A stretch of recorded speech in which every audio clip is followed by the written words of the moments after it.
Are you ready for the heavyweight championship of the world? Are you ready? Welcome to Unanimous Corner, bringing you another episode of Unanimous Decision. And today, who we talking to, Bill? Hey, you heard what he said, Unanimous Decision. And what that is, that's our interview series. So we got from 2001, group, Prophet Jones, Monster Smash Lifetime. You hear it at every wedding. And today, I got my boy Rowe from Prophet Jones. All right, I want a good, clean fight. Let's get it on. All right. Here we go. I got my dog from 30, 40 plus years, dog. We got Rowe coming from Prophet Jones. What's up, baby? How you doing, bro? What's happening with you, folks? I appreciate y'all having me, man. I'm just here, just trying to make it happen. You hear me? Yes, sir, man. Again, this is our interview series. We call it Unanimous Decision. So, bro, you know, I had to go get the home team, bro. Hey, you know how it is. Yes, sir. Hey, listen, I see y'all doing it big. You know what I'm saying? I'm glad to be a part of it. All right. Appreciate you. Yes, sir. All right. So, hey, let's hop to it. Let's go. Hey, how did it start, bro? Where did you start? How did the beginning start?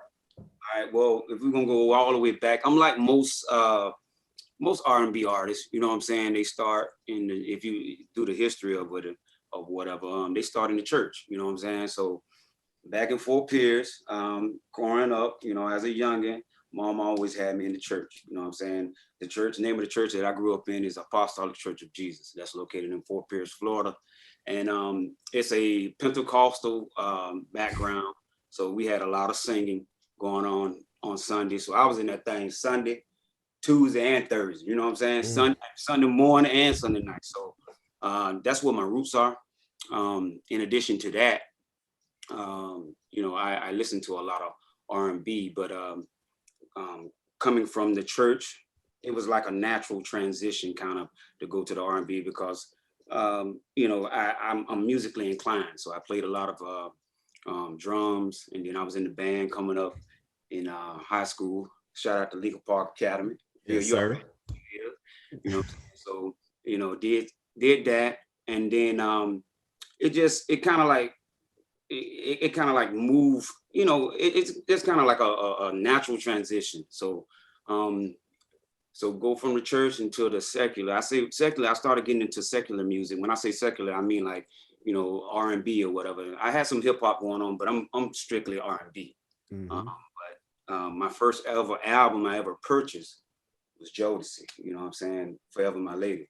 So, you know, I was into that heavy. And then a lot of H-Town too, you know what I mean? They were heavy in rotation. So, but start-wise, you know, I figured out, I mean, I know I might be jumping around a little bit, but when I started noticing that I could sing a little bit is when there was one instance where my cousin, he had a little girlfriend or whatever, and he was like, you know, Kurt, I want you to sing to her, because that's my nickname. Nickname is Kurt. I know everybody that's from the hood got their own little nickname. So in our hood, they know me as Kurt, you know what I mean? So he's like, Kurt, I need you to sing for my little lady friend. I said, and I didn't think it was serious, but I was like, okay. After a while, I said, man, you got to break me off a little something. So, you know, you just give me like $5, $10 here. And so then he was like, hey, you want to hear me sing? You know, it's like late at night, because we playing, back then it was Nintendo. So we playing a little game or whatever. He's like, hey, I got an old girl on the phone, man. I need you to hit something from you. Do it for me. So I was like, of course. So, you know, I used to do that. And then, you know, they going crazy. And then after that, you know, it just kind of like, it just kind of like grew, bro. I can't really explain it. It was just one thing led to the other. But from the get-go, it was just church. You know what I'm saying? Just church and learning how to play the drums and just getting my musicality from that there. Yeah, I mean, I remember back in the days, and we had some bad boys, you know, because I remember you played drums, Gary played drums, Tony O'Banner played drums. So yeah, so we had some boys who played the drums. I played around a little bit at Greater Faith. So but I remember you singing. You used to just walk around Lincoln Park, just humming, singing a little bit, but not you know, nothing like real serious, but I mean, I just remember you singing. And then when I saw you on television, I'm like, they're like Pat on TV. I'm like, Pat who? And they're like, oh, Pat.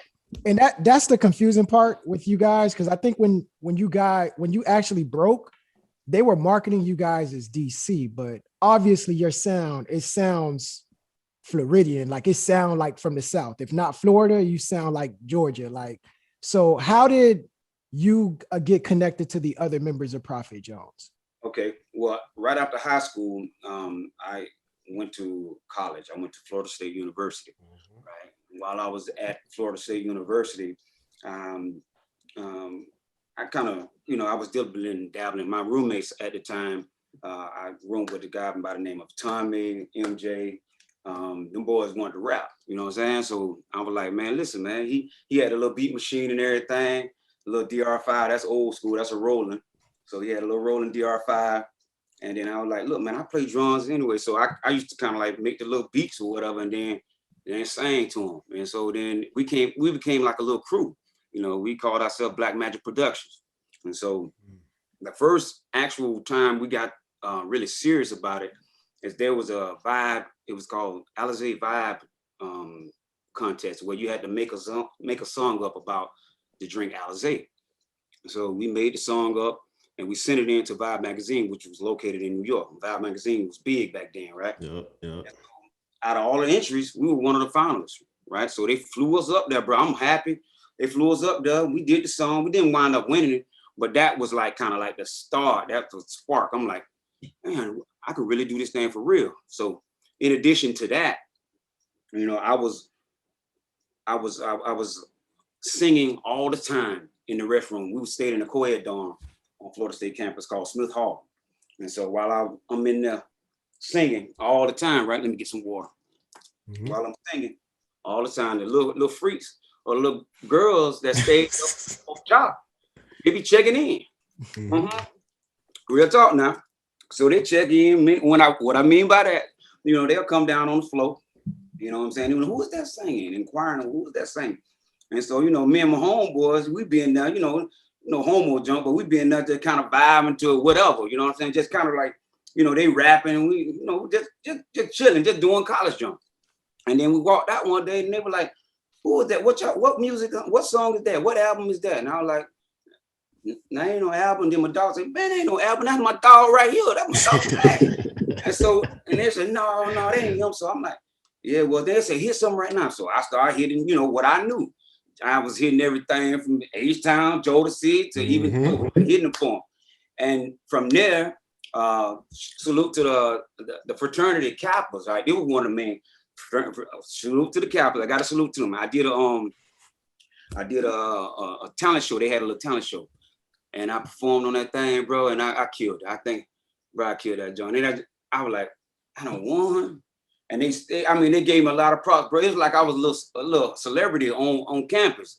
And you know what I mean? I played a little ball and everything. So I was that took me to the next level. So people talking about me around town, you know, well, and then this cat by the name of Danny Harris. He goes by he's an artist too. He's a spoken word artist. Y'all need to check him out. He goes by COCO Brown. But he had this thing that he would do every Sunday at the Moon. The Moon is a club that's located in Tallahassee that's still there. He would do this thing called the Fat Cat. And basically what it was like a live band and he would have local artists sing, you know, once a month on Sunday. So the guy that was cutting my hair at the time, he was like, look, man, I got this homeboy that's got this little show that he put together every Sunday. You know what I mean? He said, I be hearing you, man, and people don't told me about you. You know what I'm saying? So you should audition for him. So I was like, man, okay, call him up, you know? So he called him up. Long story short, I went there, did the audition for him. He kind of like didn't really even show any emotion. So he was like, you know, okay, kind of almost felt like he blew me off. But a week or two later, he gave me a buzz. He said, look, I'm gonna give you a shot. And so I'm like, all right. Then he started inquiring and asking me what songs do I know, you know, whatever. But he was like basically trying to get me to do old school. And I didn't know old school. I knew Jodeci, H-Town, you know, and a lot of gospel old school. But, you know, what he was trying to do, he was trying to get me to do stuff like, you know, he wanted me to do some Lionel Richie, you know, from some Earth, Wind and Fire. And I'm like, wow. So he's like, listen, man, if you're gonna be what you want to be, he said, you got to learn this stuff. He's like, you got to be able to do this too. So, you know, my first song I ever did, bro, when I say on the next level was Zoom. And that's, you know what I'm saying? That's Lionel Richie. Yes. Yeah. Zoom was, you know, and I did it, and I was like, okay. I was a little uncomfortable, but it came off right. You know what I'm saying? The people were like, hey, because I was a youngster, you doing this I'm doing old school. And I'm like, so that was my thing. And it just grew from there. So I would do that. I did, you know, I went from there. Then I also, you know, he knew I was young and I had a little swagger to me. So he threw on a little Usher. So I did a little Usher, you know, you made me want one with. So he, you know, he had me doing a lot of little stuff like that. And my stage presence got better and better. So I got to give him the ultimate props for Danny B or Coco Brown was the one that pretty much said that, look, hey, you can do this if you really want to do it, but you got to learn blah, blah, blah, you know. And recording wise, now, not to be long winded, but recording wise, how I learned how to record, and I record myself in my studio here. It's this guy by the name of Darius Doc D. Baker. Now, he's an incredible producer out of Tallahassee. He has a show that he does now called, I believe it's called TNL, Tallahassee Nights Live. They're amazing artists. You don't really know of them, so to speak, but I mean, when I say hands down, some of the best talent you will ever see. So anyway, he was the one I used to go over to. He had a little studio in his mom's house. And he invited me over because he was playing for Danny B. So he was one of the keyboardists, one of the lead keyboardists. He said, look, bro, after one practice, he said, look, man, he said, bro, you got it. He said, just come to my crib, dog. He said, you ain't got to pay nothing. He said, I'm going to produce something for you. And so, bro, he produced the song. The first, dog, I had a hit. I'm talking about a bona fide hit in Tallahassee, dog. I heard. Make it right, bro. I'm talking about when they were playing my jump, bro. This before T-Pain, this before all of that. It was, bro. And you ask anybody from that time that was there. I ain't gonna date myself, but that was there when my record was played, but I'm talking about top 5. And then I got to give a shout out to FAMU 90.5, their little radio station, bro. They were blowing me up, bro.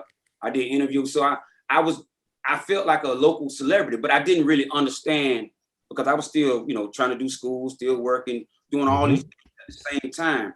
But my hustle was just, you know, just off the meter because I once they gave me that little, I got that little bit of fame or that little bit of started bubbling. Fame, bro. I was in it all the way. You know what I'm saying? So that's where, you know, when it started going to the next level. That's right prior to be, you know, actually getting signed. Okay. And I know there was something about a talent show that a certain celebrity or artist was there who heard you, right? And she did something to help you out. If you're speaking of, I wouldn't say this is the same thing you're talking about. Fat Cat. Fat Cat was, there was a couple of people that were there, but how I got my break was when FAMU had their homecoming concert, right? So since I had the buzz in Tallahassee already, you know, it was a no-brainer to have me as an opening act, you know what I'm saying? So Maya, you know, who was actually signed to this guy by the name of Hawk Islam, who's responsible for Maya and Drew Hill, he was there, you know what I'm saying? So the guy that I'm talking about, Danny, that I spoke of prior, Danny Harris or Coco Brown, if he sees that, bro, no disrespect, but I know you as Danny, bro. But he said, look, I got this dude, man, this little dude that he'll run Cisco out of the building. You know what I'm saying? Up there, you know, and he's like, where you at? Because, you know, Cisco is his man. And at the time, Drew Hill, like, on top of the world. Yes, sir. You know, he introduced me to this guy, seen this guy, his name Hawk Islam. He very professional. He said, listen, he said, I heard you could sing a little bit, young man. He said, would you mind singing for me? I said, no problem. I said, you know, what you want to hear? Now, at this time, like I told you, I've been in the studio. I'm on the, you know, I'm on the stage. You know what I mean? I'm doing it. Like, I'm ready. I'm in the shower. I'm singing. So vocals on fleek. You know what I'm saying? So I hit it for him. Boom. He looked at me. He gave me the whole professional vibe. Yeah, you pretty good. You pretty good. Woo woo. So I'm like, okay, dog, I'm shot down again. But I knew I had ripped it, you know what I'm saying? Because Maya was up there singing the song, you know what? And I was just kind of filling in with a kind of ad-libbing or whatever. So long story short, he was impressed. So that was Saturday night when I sung for him and I did the little opening thing for homecoming or whatever. Sunday night I had a show the next night with the, every Sunday once a month or whatever. I had a show. And he told his lead A&R director, Hawk did, the guy that owned the label or whatever that was with Interscope at the time and had Drew Hill and Maya. He was like, I need you to stay by and stick back and watch this guy live. Because I done heard him sing, one-on-one, but now I got to see if he really the real deal. And when I tell you I ripped that show, bro, I mean, it was flooded. Because if you ever go to, FAMU homecoming weekend, if y'all ain't never been there up in Tallahassee, you got to get there. You know what I'm saying? And this FAMU homecoming weekend, so Saturday was flooded, then Sunday was still flooded, just more grown folk there. So I went up there and did my thing, and he saw it. And a week later, bro, I'm up in New York. They sent me. I'm up in New York because I left. I'm like, what? But honestly, a lot of people talk about how hyped it was to get signed and everything. It was a little nerve-wracking because honestly, I was expecting more, because when they first threw the deal at me. But I guess that might be another subject. We can talk about that one. So since you mentioned I'll make sure I got his name right, Hawk Islam, right? Sure. All right. And he had ties to the music industry. He had Cisco, Drew Hill, Maya. Do you think that with his influence, who he's worked with and the people they pop, do you think that Prophet Jones met the expectations that were set? Well, the problem with us, honestly, talent-wise, we was off the meter. Meaning like we had everything. We had the look, the only thing we weren't really doing, we weren't jumping around dancing like that. That wasn't our thing. But vocal-wise, we can run with the big dogs. I mean, I would put us against anybody because I had that grit, that Southern grit, which brought that swag. My dog, Anthony Hollywood, they call him Hollywood. He can, just sing, bruh, anything. Like when I tell you his anything, and his falsetto was amazing. And then you have, Jerry, what they call Goldie. You know what I'm saying? He had a sweet kind of buttery tone to him, or whatever. And he's also, related to Stacey Lasser, who a lot of people know from, back in the day. Where do we go from here? Huh? Where do we go from here? Yeah. So then my last cat, he tapped in. People don't know, but he, KD from Baltimore, he tap danced and all of that. And he was just like a young. He had that look. Anywhere we went, bro, I'm telling my bro, he just grabbing them. When I say grabbing them, the ladies just flocked to him because he just, he was like a young Marvin Gaye looking, dude. And he can hold a note too. So, and his stage performance was incredible. So I think, as far as to get back to the question, as far as us meeting the expectations, for myself personally, no, and I like to.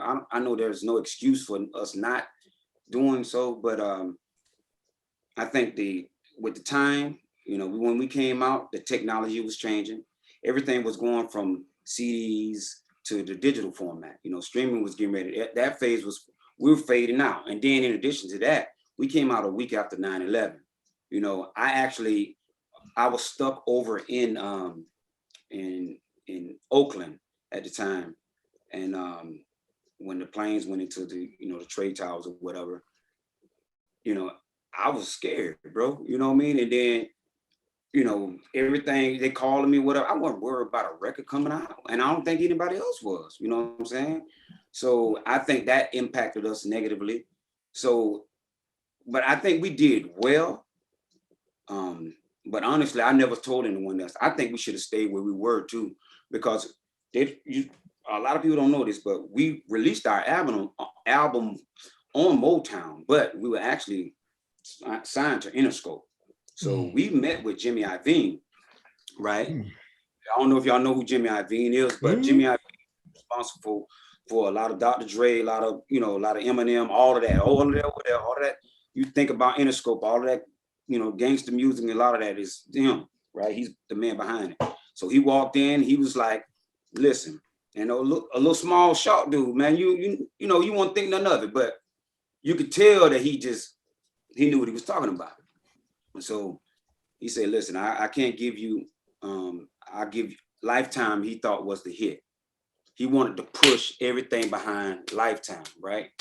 But Hawk thought we needed more than just one shot. And he wanted 3 singles. So he decided to leave everything else and take us over to Motown. And that's why we wound up doing those 3 singles over to Motown, which was good because we got more money. But I think if we would just push that Lifetime would have been, I think Jimmy Iovine would have pushed that thing, where it would have broke us like we should have been. So yeah, that, and you just to piggyback off of some of your statements, you mentioned another thing that was going on with Motown, they was actually restructuring too. So they was getting ready to go to Universal, like they was getting ready to sell to Universal. And you mentioned the contract, you hinted that the contract didn't look right, I guess, early at the beginning. So when you factor in Motown, they're kind of in restructuring. Contract looks a little different. Are there anything, like, if you had to do this again, would you change? Like, would you change a couple footsteps? Listen, I don't want to sound like well, I don't regret anything that I went through because I believe everything happens for a reason. Yeah. I think there's a purpose behind everything. But knowing what I know now, yeah, I would do a lot of things different. First, I might have, well, I wouldn't have been as reckless when it comes to the money that I received. Just to be real, because we would get per diem, and I was young. I was in the mindset when I first got signed. I was in the mindset that the money was gonna continue to come. You're young. You stand in staying in Manhattan. We're staying in the best. We stayed down.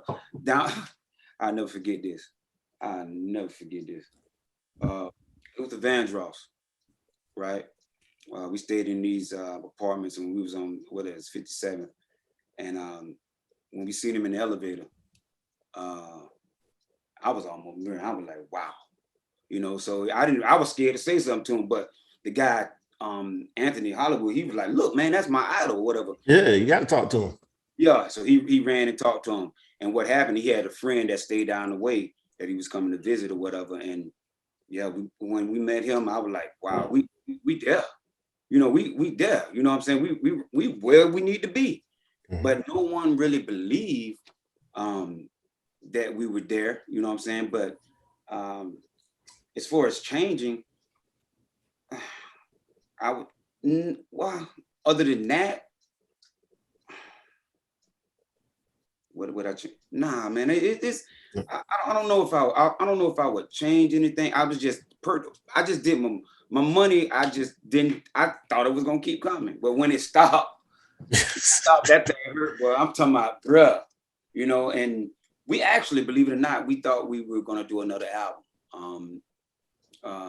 Island or Def Jam at the time. What's his name? I can't even think of it right now. L.A. Reid, he was running it at the time, right? And we did another album. We did a second album. There's a second album that we did. It just released. You know what I'm saying? But we went and performed for him, and at that time, he was looking to get a 4-man group or whatever because he was trying to release. So we did a show for him, and this was probably he came in, was very professional, shook our hands, met him. But this guy is a legend. He knows music because come on. L.A. Reid. But we performed for him. He said, good job. But they all give you the professional thing. But, I had been through that. I've been through it with Danny B. I've been through it with Hawk. I'm thinking, they just gave me the professional thing and then we're going to get the call. Like, we're going to sign you, but never got the call. So we were just kind of like in limbo, and everybody quiet. And I think they knew, so I just had to, I knew then that it was time for a change. It was over because we older now, but I done kind of jumped around, but yeah, it was tough.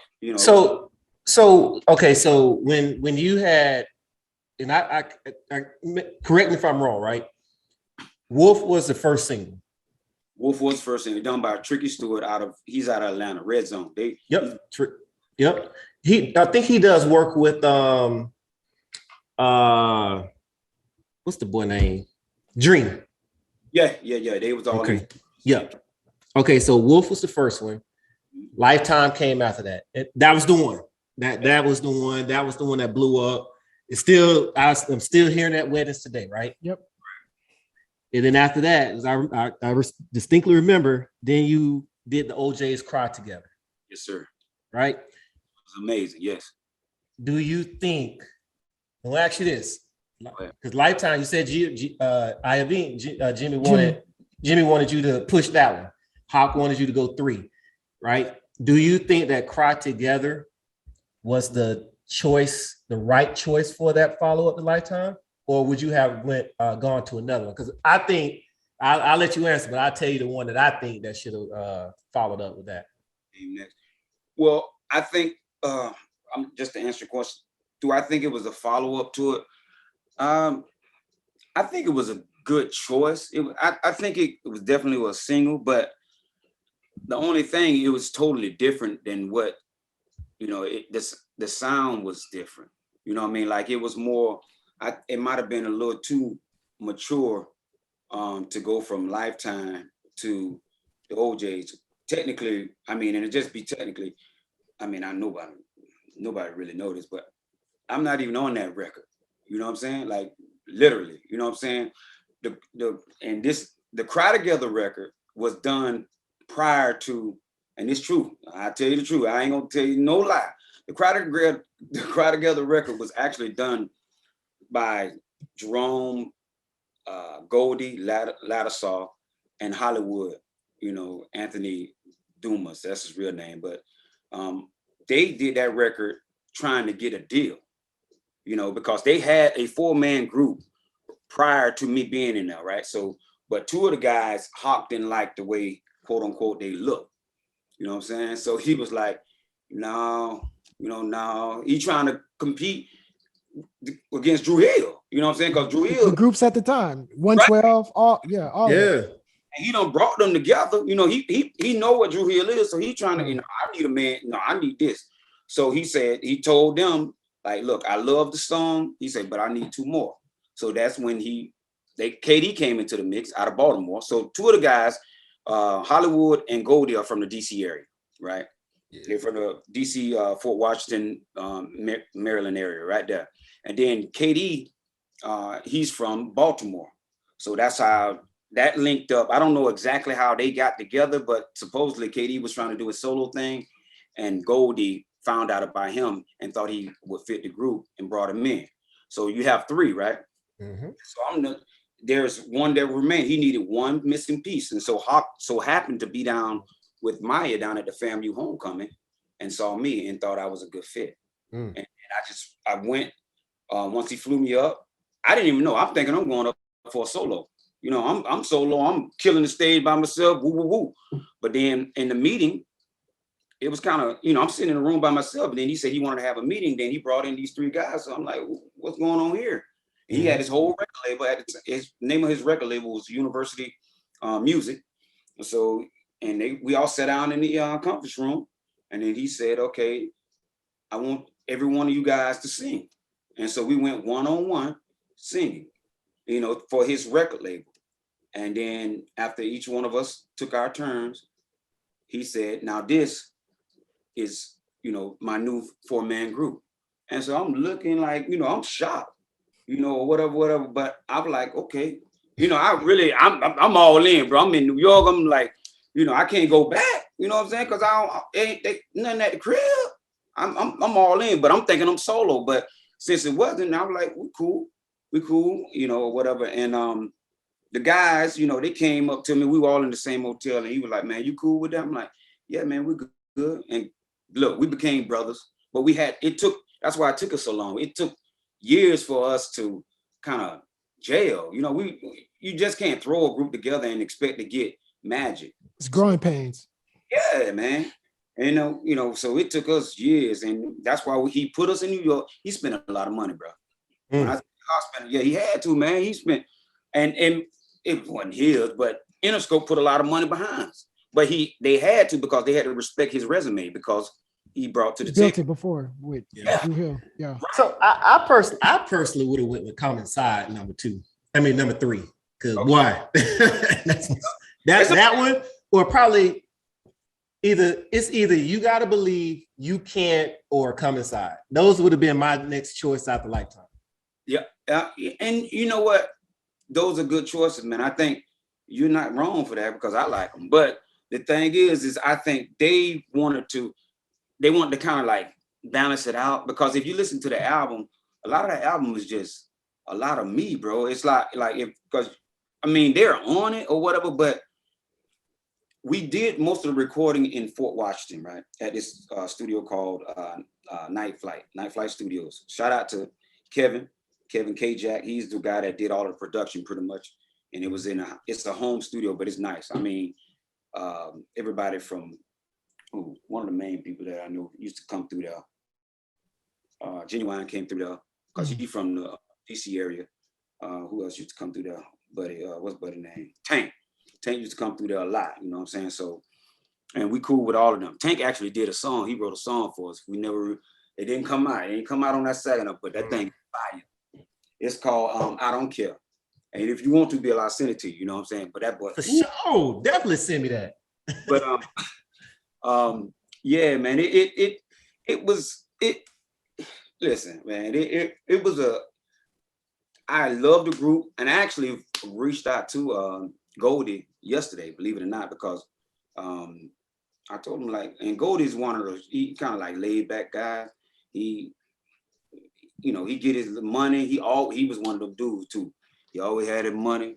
You know what I'm saying? He kids, whenever you needed some, because I be on Blue Mind doing whatever, bringing the little bras in, or renting this car, doing this, whatever.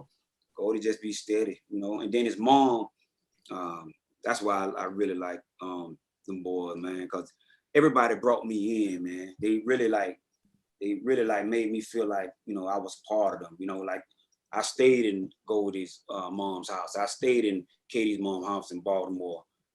I done seen Wood and stopped him from getting in trouble. So we really friends, but I was the one that was always in the studio. So that's why the record sound like it sounds. Your voice is like the biggest fingerprint when I think of Prophet Jones. Yeah. And speaking of the Tank track, like, is there, all right, so Bill already mentioned, his, I guess, a discretion when it came to the third single. Are there songs that you guys probably passed up that could have made the album? Yeah, that could have made the album, or they were handed to another artist, or vice versa. Yeah, or vice, or you know what, y'all took a song that belonged to another artist. Like, any songs, like any background stories about that?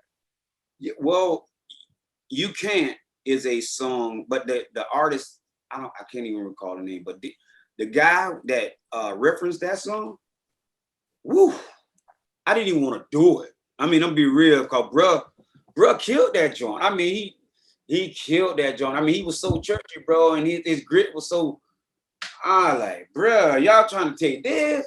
They're like, yes, but bruh killed that. Like, some things you just don't mess with, you know what I'm saying? Mm-hmm. If you hear that version, you be like, oh, boy, he nasty. Mm-hmm. So that's one that I kind of like felt like we shouldn't have tampered with that, but it came out pretty good. Another song that I thought a producer that I thought should have been on the album is Jazzy Faye. Jazzy Faye is out of the Atlanta area. He's done a lot of stuff with Bad Boy. He's worked with Jagged Edge and them, all of that. I mean, boy, nasty. I mean, producing, y'all know who he is. Trust me. He did some record. He was one of the first producers that we started working with, and his record didn't make the cut. And I don't know why, but a song that I mean, it might. I hope this don't rub anybody the wrong way, but all I do, I didn't want to do that one, bro. That's Stevie Wonder, bro. Huh? That's Stevie Wonder. I know it's Stevie Wonder, and we met Stevie Wonder, and I'm glad he gave us the clearance, but it's the process that it took to do it, man. If you know, like when I listen to the record, like it's like each song kind of I reminisce about the situation, you know what I mean? Because I understand what was going on at the time, what it took to make that record happen, you know. So somebody just, you know, with a virgin ear, they listening, oh, this is incredible, but I'm in that thing. You got to do it again. You got to do it again. Real ooze, this and that. You know, man, after a while, you'd be like, bruh, you know what I'm saying? I'm cooked. I'm done. But they push you. They're supposed to do that. But recording, especially when you're recording with someone that's got a resume behind them, it could be somewhat strenuous or tedious, bro. So, you know, as far as record, that's one of the records that I dislike. But overall, we didn't really take anything, you know, or give anything. Once it was ours, it was ours. We made it ours. So you mentioned Jazzy Faye, but is there any other artists or producers that you guys or you personally wish that you guys could have worked with? Yeah, I wanted to work with Joe Bad. Joe. I wanted to work with Joe Bad because, you know, I had been listening to him for a while. He came in the studio. We was in Sugar Hill studio. Sugar Hill studio had a little studio off to the side. We used to always be in a little relationship with them. And he walked in, and I don't know why that never happened. You know, I really don't, but I don't know if I think we were going down, might have been a little too raw for him because we had a little reputation by that time. You know what I mean? I don't know why those guys, you know, it wasn't necessarily me, but you know, we a crew. So, but yeah, maybe he didn't like the vibe that he was getting, but I wish. Oh man, he's a powerhouse, bro. So yeah. Joe, I can't say nothing. Yeah, I definitely like, man. So you talking about Tank wrote the song, bro? Yeah. He wrote the song off the strength of Kevin. Kevin, which I said is the producer of most of the tracks that's on that album that we recorded out of Night Flight in Maryland. Since he was coming in and out of that studio, they had a relationship, and I think Kevin was kind of the bridge between us. And he obviously, you know, he referenced the track, and you know, we redid it right there at Night Flight, and you know, it was cool, but it just never. I don't know if the business on the back end didn't work out, because you know, that's not what we deal with. We was just, you know, doing our, you know, what we supposed to do and sing songs. Yeah. So, but it's a banger though, bro. Okay. Yeah. Make sure you get me that, bro. I ain't gonna do nothing with it. I just need to listen at it though. I'll listen at it in the whip. Like, oh yeah, that boy is right. It definitely got that Prophet Jones sound in it. So yeah. Definitely. Okay. Do you so there was no there, okay, so now I just learned something. So there is a sophomore album. It just didn't drop. Was the album complete? Everything was done with it, mixed, master, everything, and they just didn't push it out? Well, pretty much it was mixed and mastered because we went through the same process that we did with the first album. Everything was recorded in the same place. Everything was mixed by the same guy. So you had basically the same sound. Obviously, they would probably send it off to get, you know, mastered or a little fine tuning or whatever to it. But we recorded, how many songs it was? 10, 12. But really, to be honest, when you're recording an album, you're just recording. You know what I mean? That's how you get the best work. You just record.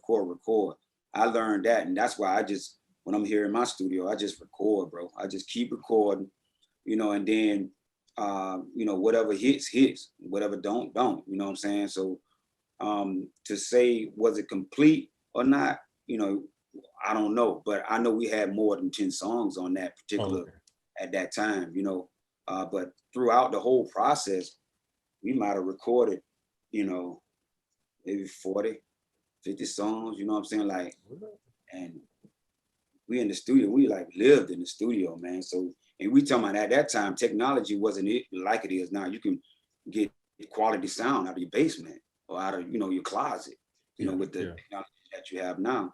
We in the big boys, we're in Sony. We here, you know what I mean? Like, so I know the money was there. And then I never forget Steve Stout, you know what I'm saying, came in. And I'm like, what the dude? He had the mink on. He had the little lady with him. So I'm, I'm in New York, so I'm the country boy. I'm in the studio, I'm in the thing, just chilling. And then he's like, you know what it is? I'm like, nah, bro. In the little talkback function or whatever, he like, that's Steve Stout. I'm like, okay, but it really, I didn't know, but then come to find out later, I'm like, oh, that's who bro is. Oh. Yeah. United Masters, all of that. Yeah, bro out there, bro, serious. Yeah, he's still in the game, So it's like, man, I did a lot of things, but it's just unfortunate the way it went. But I mean, everybody can't be the top. Sometimes you just gotta just take what you can get. You know what I mean? But the experience was, it was an experience of a lifetime, bro. I never say anything bad about it, and I learned so much from it, bro. But yes, we I think we're unsung, and I wish they would do one on us. I agree. Yeah, I think we just too. I don't know if we just was too raw or too. It's good.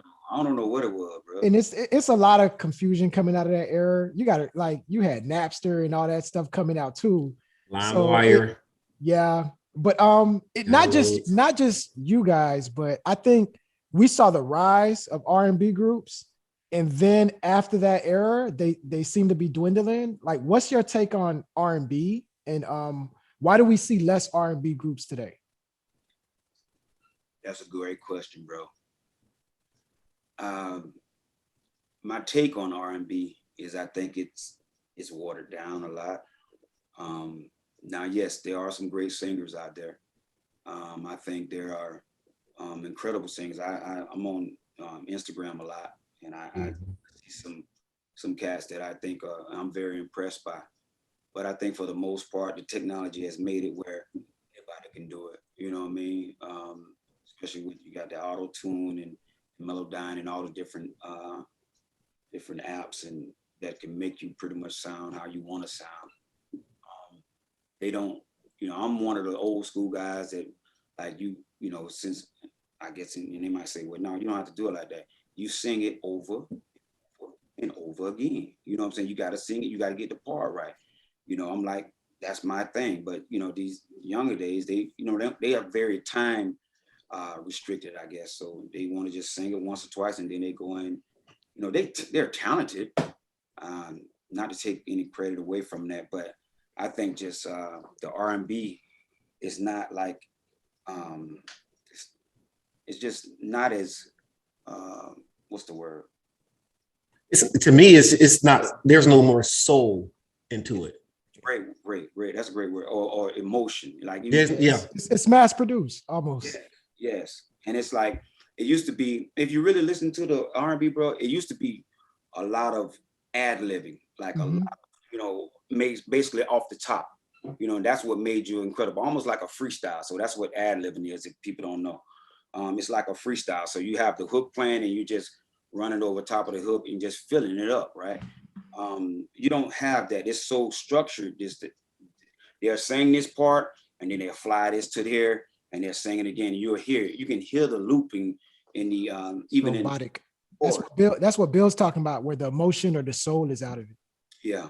So think about it. I always think about it like this. If I tell you I got a piano and a microphone and you tell the rest of the band to get off the stage, right? And I want you to sing House Is Not a Home. Hey, bro, it's a lot of people, boy, they gonna feel that assignment, bro. Yeah, especially today. They don't, I mean, I won't say they don't respect it, but I don't think they study it. They don't feel like it's necessary, but to get where you're going, you got to know where you come from. You know what I'm saying? And that's the lesson that you learned from, who was it? Coco? You said Coco Brown? Or? Yeah. Okay. he told me like, look, bro, you want to be one of these, and that's why I think they respect me in the game. Like I never forget RL told our from Next, remember the Yeah, group? yeah, Yeah. Uh, we were doing a show. What were we? I can't remember, but we were doing the show, and we were in the dressing room. And in the dressing room, he was in the dressing room, and we were just like it was like on the other side of the wall. So in not really a dressing room, it was like a restroom, bro. So the acoustics in the restroom, they're kind of crazy, right? Mm-hmm. So we in there warming up, just hitting our vocals. Yeah. And he heard us. So he started running. When I say running, he started singing his little thing. His voice at the time was kind of high. I'm like, okay, he hitting that thing. So I looked at Will. I said, bro, Will hit it with the falsetto. Will start hitting it with the falsetto. So it kind of like we battling in the thing. So that went like it went. It wasn't no problem, whatever. But he came to my our road manager / security, Big Rick out of Philly. Salute to Big Rick. We see this here. Ricky Sims, we called him. If he came to him, he like, look, he said, them boy can sing. He said, but that one right there with the fro, that boy, he the truth. And he didn't come to me and say that, but I like, okay, cool, respect me. And then I remember when this is how I feel like, cause all of the time, even though I was singing and I was in some of the same venues as some of these, artists that have, considered, made it or whatever, I still was, real humble. I ain't know if, I was there. But one time I was, this was outside of the group. I was still, working with Coco or C.O.C.O. Brown, and we did the Tom Joyner Morning Cruise, and that was, it was crazy. Casey and JoJo was on there, right? And so, I'm a big Joe. That's my first album on the ball. You know what I'm saying? So he walk around with he used to do a little cowboy hat all the time. He had the boots on. So he walk around. So I said, okay, that was cool this. So I'm like a fan. I'm like, bro, I see, bro. I like, all right. So I'm peeping. I'm with the band, my band and everything. And then he walked around. And then my dudes knew I like bro or whatever. I want to meet him. And they're like, man, go over there and say something to him. Go over there and say something to him. I said, man, he with a whole entourage. He got a little crew with him. It's like we clicked up, right? So I don't want to, seem like I'm soft or whatever. So I don't know how I went over that bit. I said, bro, let me, I said, one of y'all boys, let me get it, because I saw him smoking. And at the time I was smoking. I said, one of y'all boys, let me get one of the boys from you, man. And then he looked at me like, nah, ain't nothing over here. Because I don't, and I felt, it kind of hurt me. So I'm like, damn. So I went back to my boy. He's like, what he said? I'm like, I said, he ain't say nothing, but he followed me over. Bro came over there where we were. And then, because we were playing around, he said, y'all sang a little bit? Y'all a band? And then he said, okay, let's sing this. Bro, we just impromptu just started singing.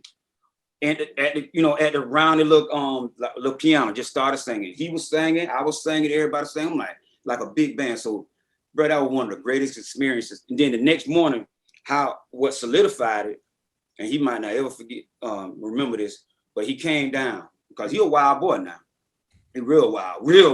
This is how I know he wild, because I had a little money then. I still got bread, but I had a little bread on me right then, real thick. So I'm at the bar. I'm like, everybody get a drink. I said, everybody woo, woo, woo.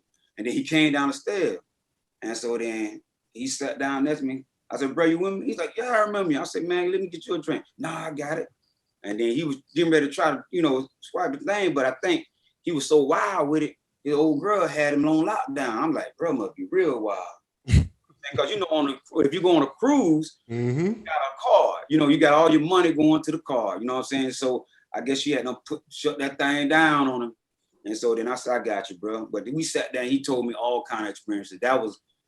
He said, bro, you got it. He said, you just got to believe you got it, bro.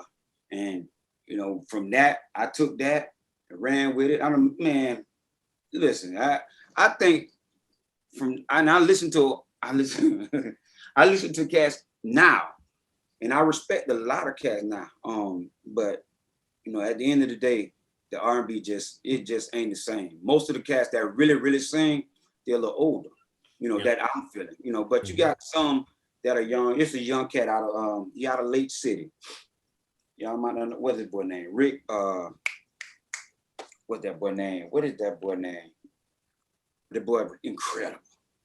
He is incredible, and I didn't know he was from Florida. Out of Lake City. Out of Lake City. Out of Lake City. Okay. Lake City. Who scooped him up? Dark Child. You know, Dark Child. He's Rodney Jerkins. Rodney Jerkins scooped him up.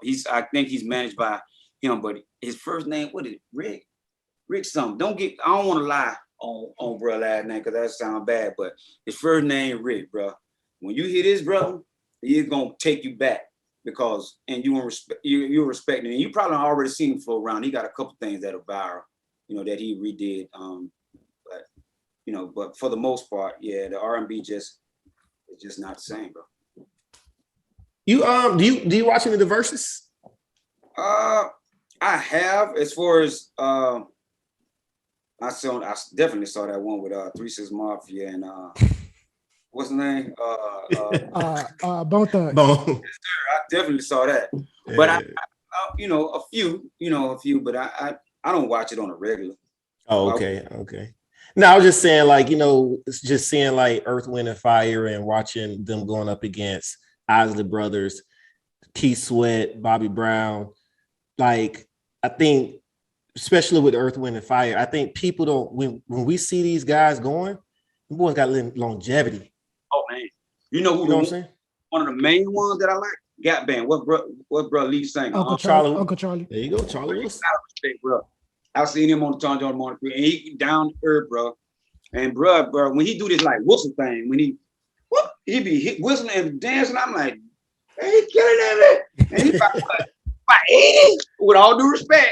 Yeah. Bro, so when he was our age, man, he had to be bananas. You know what I'm saying? And he's still doing it like that. Yeah, I just saw him. I saw him on a culture tour with Jodeci and New Edition, and I'm like, bro was up there like an hour, killing it. Longevity, bro. He had the soul. It's soul music. Yeah, and that's the thing. It's you can't date that. No. That's why I believe Lifetime. And I'm still like, we didn't know, bro. We really didn't know what we were making. We just making music. And then, when they say that, John, you be like, man, they still like that, John. They still listening to that. I be thinking they capping. It's like 50% of weddings you gonna hear it.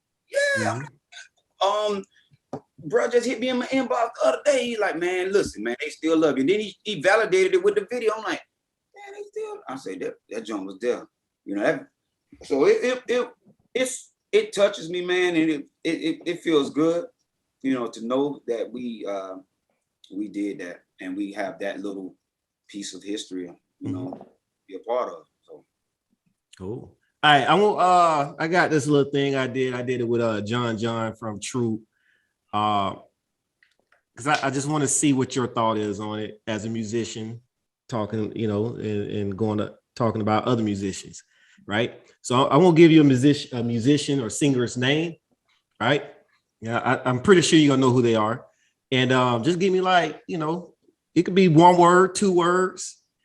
If the spirit moves you to keep going on, say what you want. But 1 or 2 words is cool. And like I said, I'm just gonna give you the name of the artist. Tell me what you think. All right. So first artist is Brian McKnight. Brian McKnight I've seen him perform. He is dope. He real dope. Get on that good time. He dope. He dope. Incredible range. You're a legend. Wanye. I like Wanye. I like both men. You know what I'm saying? Yeah.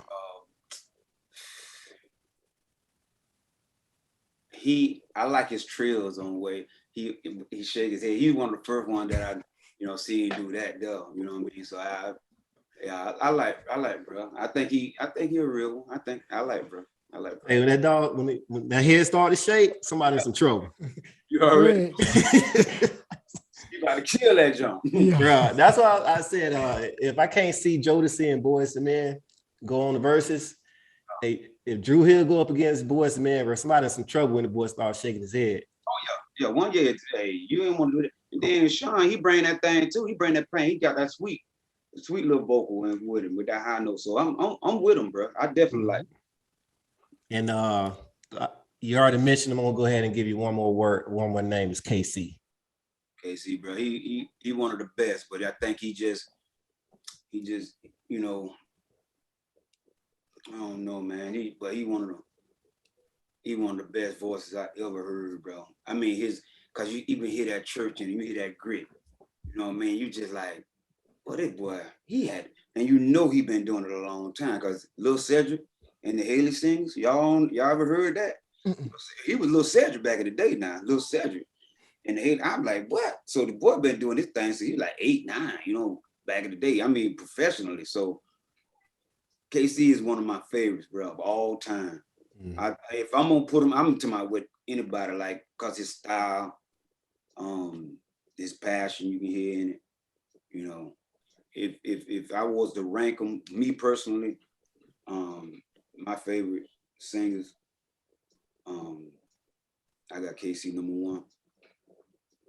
I got Dino from H-Town, and then I got let me see, because see them my style. Then number 3, I probably go Joe.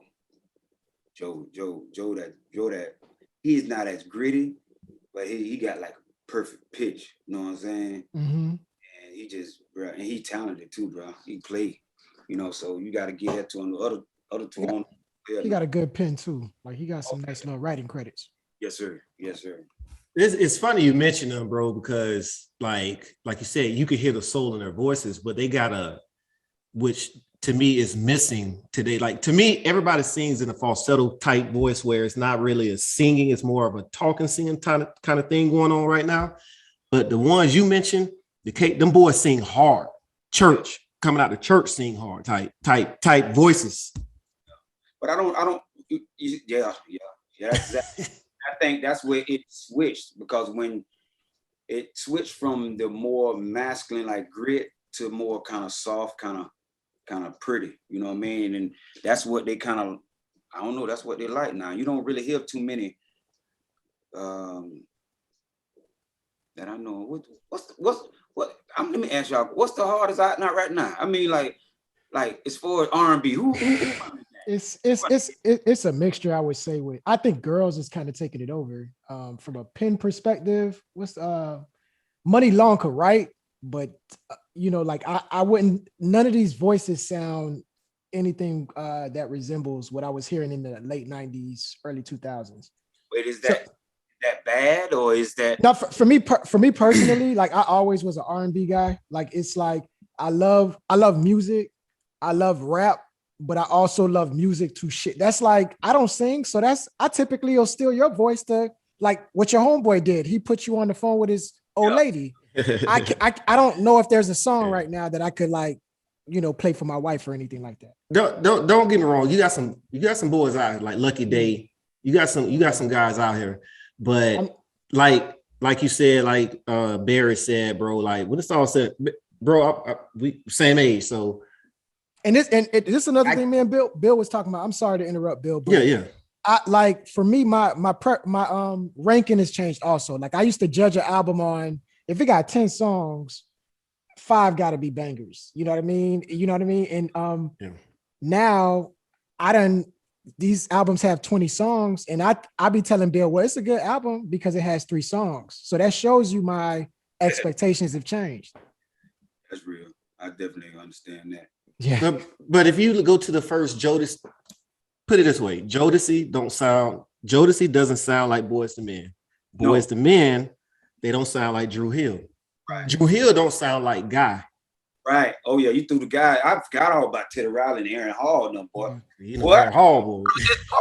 Talking about, but let's chill, man. And don't forget Blackstreet either. Now, Blackstreet. Yeah. What? But them boys was singing then. You know what I'm saying? Like it's different. They don't sing like that no more, man. I don't know why.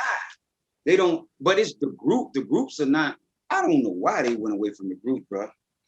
I know we one of the last ones, but then you had Profile was out at the same time. That lead singing Profile, what? Profile, I think they were your label mates. They was on Motown too.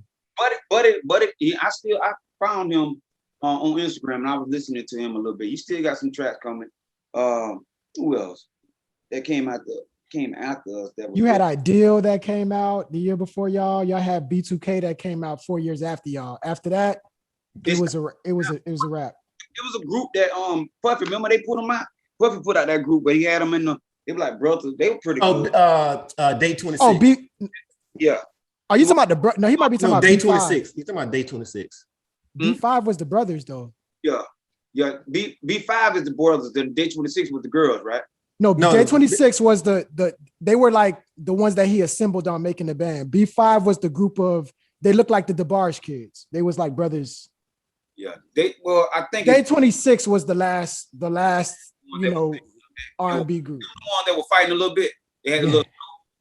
Oh, they were tripping. Yeah, they were tripping. But they were tripping. But I kind of like them though. But after that, there's no the group's gone. No, there are no groups. No, not at all. If you're a group, you got to be from you older. You're Drew Hill and up. I saw Drew Hill. I saw Cisco. His sound was bad though. That was the New Year's. That's the last time I seen. What didn't sound good though? Anthony Hamilton. Shout out to Aham. That's enough. I should have put Aham in there. Aham the same dog. I respect Aham now. You know what I mean? What? Pat, same thing. North Carolina Church. Yeah. See, that's what I like. I like that vibe. And I mean, I don't nothing against the soft, pretty voices, but I mean, I like that grit. I like that churchy. I like that soul. That's you bring up a legitimate case, and I would say it sounds like you. I mean, you're a musician, but you also a student. Yeah. So we have something that we always ask our audience, like basically like give us your 2 cents, and that's basically like me and Bill done talked enough, and we always ask, what do you think? So I'm actually gonna put the ball in your court, and I'm gonna ask for your 2 cents.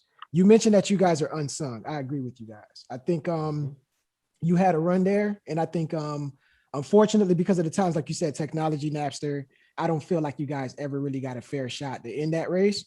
But me and Bill, we talked to other unsung, what we call unsung heroes. So give us an artist, they could be solo or group, that we should interview next, like to share their story. Wow.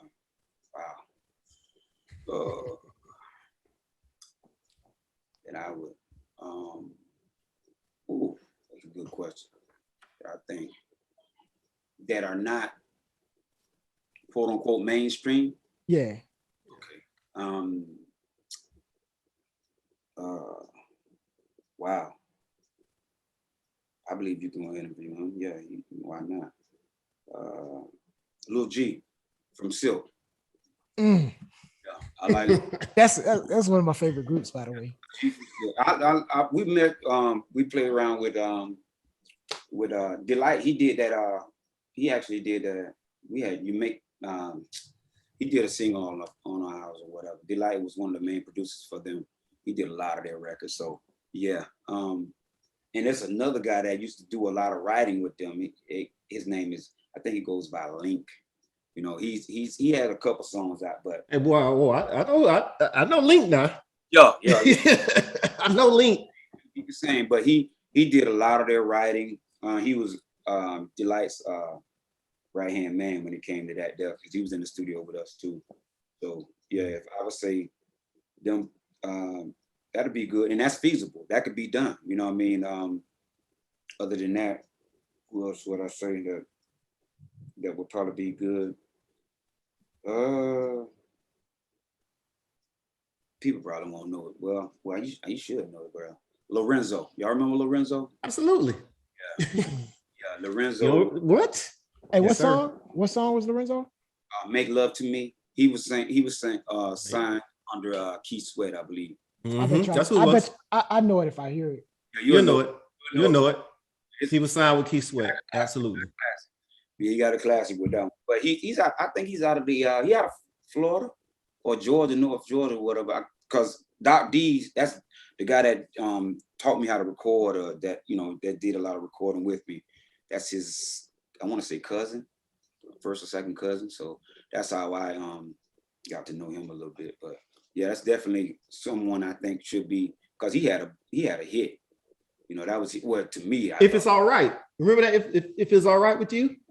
So that's the one Key Sweat was on. That's his big one. Oh, for real? Mm-hmm. Yes, he definitely is one. So, but other than that, you know, Lil G, Lorenzo, I know it's somebody else that I can get some love to. You know what I mean? That's really not popped off like that. That's cool. That's cool. Nah, that's good. I mean, that's cool. I think, you know, before the interview we asked you, I said, just, you know, there's some stuff that me and Bill not privy to, and I think we got a lot of information, and I know the fans gonna enjoy it. So I mean, actually tell the people where they could catch up with you at, P-Rowe. Hey, catch me on Instagram. That's where I'm mostly at. IG. My IG is Instagram.com/yours truly P-Rowe. Just how yours is spelled, YOURS. Truly, TRULY, P-Rowe, PROWE. Catch me there. You know, I got some records on the way. Trust me, it's just kind of hard trying to do it out, but yeah, I got some fire coming out, bro. Trust me. Yes, sir. Cool, and cool. Let me know, bro. Send me a link, but we'll send it out, and you know, get everything popping. Okay, definitely. When y'all get it edited and done right, man, I'll put it on my profile and let everybody know. I just hope it came out right, and you know, some people get inspired by this, man, because you know, that's my thing. I'm starting to see that, you know, that I did touch a lot of people and I didn't really know, you know, and it's important, you know, that I share what I do know. You feel me? Appreciate you. Absolutely. Hey, anybody, y'all listening, go on Apple Music, Tidal, wherever you go, download that Prophet Jones album, man. I've been banging it for the past 21 years since it came out, 2001. So we. Yeah, exactly. If you've been to a wedding, you've been banging to it as well. Yeah, but bro, y'all download that album, man. And hey, if y'all got some kids and youngers around y'all, man, let them know there's some real R&B out here, bro. Y'all need to go back and listen at Prophet Jones. And like he said, he got some new music coming out, and follow him on his Instagram, yours truly P-Rowe. Hey, bro, much love to you, bro. Speaking of support, Bill, how can they support us? They know what to do. Follow, like, subscribe to this channel.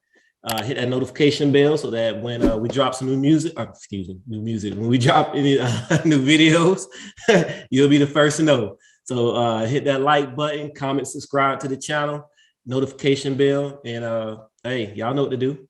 And actually, we want to hear from y'all 2 cents as well. Let us know who y'all want to see up next. Go ahead and leave that in the comment section below. Outside of that, Bill, that's all that I got. Peace. Yeah. P, thanks, bro. Appreciate it. Much love, bro. Likewise, bro. Yes, sir.